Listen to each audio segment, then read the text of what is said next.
আসসালামু আলাইকুম। সিভিল সার্জনের কার্যালয় ভোলা সম্প্রতি নতুন করে একটি পূর্ণ নিয়োগ বিজ্ঞপ্তি প্রকাশিত হয়েছে। তো এই নিয়োগ বিজ্ঞপ্তিটি মূলত প্রকাশিত হয়েছে 23/7/2025 খ্রিস্টাব্দ তারিখে। তো এই নিয়োগ বিজ্ঞপ্তি শুধু বাংলাদেশের একটি জেলা শুধু বাংলাদেশের একটি জেলা আবেদন করতে পারবে, সেটি হচ্ছে ভোলা জেলা। ভোলা জেলার প্রার্থী ব্যতীত অন্য কোনো জেলার প্রার্থীগণ আবেদন করতে পারবেন না। শুধু ভোলা জেলার স্থায়ী বাসিন্দাগণ হতে হবে।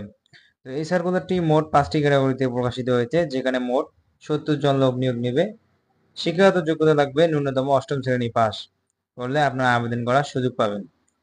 তো এই সার্কুলারে কি কি সুযোগ সুবিধা পাবেন, শিক্ষাগত যোগ্যতা কি লাগবে, অভিজ্ঞতা কত বছরের লাগবে, কত তারিখে আবেদন শুরু হবে, কত বছর হতে কত বছর পর্যন্ত আবেদন করতে পারবেন, কিসের মাধ্যমে আবেদন করবেন, আবেদন কত তারিখে শেষ হবে, সম্পূর্ণ বিস্তারিত A to Z আজকের এই ভিডিওতে আলোচনা করব।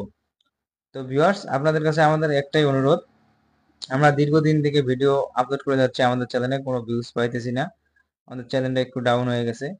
তো আমার ভালোবাসার মানুষ যারা আছো, আমি সবসময় ভিডিও যখন আপলোড করি, আমাদের ভিডিওটি যখন দেখো, আমাদের ভালোবাসার মানুষগুলো, তারা সবাই একটু ভিডিওটা করে শেয়ার করে অন্যকে দেখার সুযোগ করে দিবেন। তো ভিউয়ার্স, চল যাই মূল ভিডিওতে।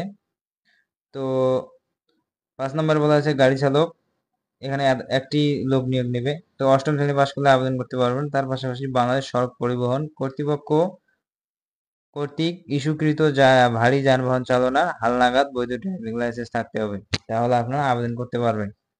তো 4 নম্বরে যে পদের কথা বলা হয়েছে স্বাস্থ্য সহকারী, তো এখানে পদ সংখ্যা রয়েছে 59টি। তো ভিউয়ার্স, এখানে যে কোনো স্বীকৃত বোর্ড হতে উচ্চ মাধ্যমিক অতএব এইচএসসি পাস করলে আপনারা আবেদন করতে পারবেন। অবশ্যই আপনাকে এইচএসসি পাস হতে হবে। 3 নম্বর বলা আছে অফিস সহকারী কাম কম্পিউটার মুদ্রাক্ষর, এখানে পদ সংখ্যা রয়েছে 60টি।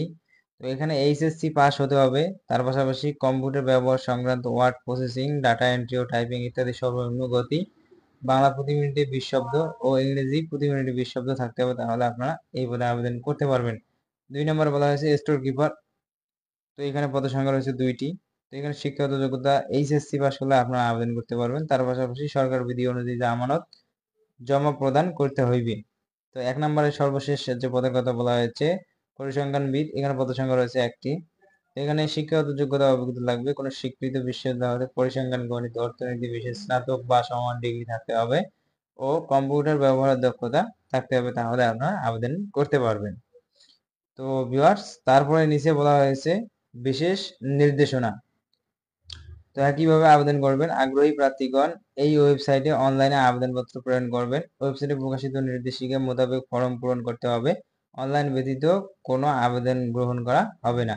তারপর বলা আছে নিয়োগ বিজ্ঞপ্তি বর্ণিত পদসমূহে নিয়োগ ও কোটার ক্ষেত্রে সরকার কর্তৃক জারিকৃত সর্বশেষ আইন, বিধি ও নীতিমালা অনুসরণ করা হবে। তো আবেদন কত তারিখে শুরু হবে? হ্যাঁ, তার ফাঁকে আরেকটি কথা বলে নেই, বয়স সীমা হচ্ছে প্রার্থীর বয়স সীমা 30/6/2025 খ্রিস্টাব্দ তারিখ হতে 18 হতে 32 বছরের মধ্যে হতে হবে। বয়সের ক্ষেত্রে কোনো প্রকার এফিডেভিট গ্রহণযোগ্য হবে না। তো তারপরে বলা হয়েছে বয়স প্রমাণের জন্য এসএসসি সমমান পরীক্ষার সনদের প্রদত্ত জন্ম তারিখ বয়স গণনার ভিত্তিতে হিসেবে বিবেচিত হবে এবং বয়সের ক্ষেত্রে এফিডেভিট গ্রহণযোগ্য হবে না।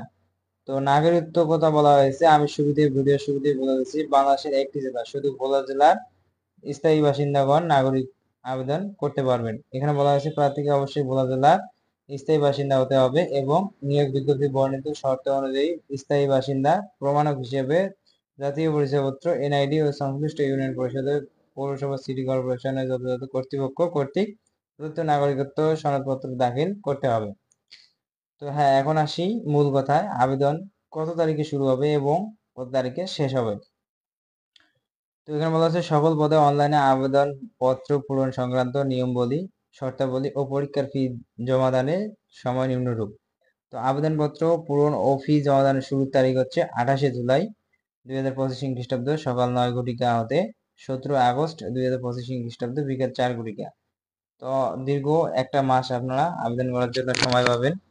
যারা যারা ভোলা জেলার স্থায়ী বাসিন্দাগণ আছে তারা এই ভিডিওটি বেশি বেশি করে শেয়ার করে আপনাদের বন্ধু বান্ধবের কাছে শেয়ার করে দিবেন। তো এই ভিডিওটি যারা যারা এতক্ষণ পর্যন্ত দেখছেন অবশ্যই একটা ভিডিওতে লাইক দিবেন। আমাদের চ্যানেলটি সাবস্ক্রাইব করা না থাকলে অবশ্যই চ্যানেলটি সাবস্ক্রাইব করে পাশে থাকা নোটিফিকেশন বেল আইকনটা অল প্রেস করে রাখবেন। শুধু আপনাদের কাছে একটি আশা কাম্য করছি, সেটি হচ্ছে এই ভিডিওটি বেশি বেশি করে অন্যকে শেয়ার করে দেখার সুযোগ করে দিন। তো সবাই ততক্ষণে ভালো থাকবেন, সুস্থ থাকবেন, দেখা হবে পরবর্তী ভিডিওতে। সবাইকে ধন্যবাদ।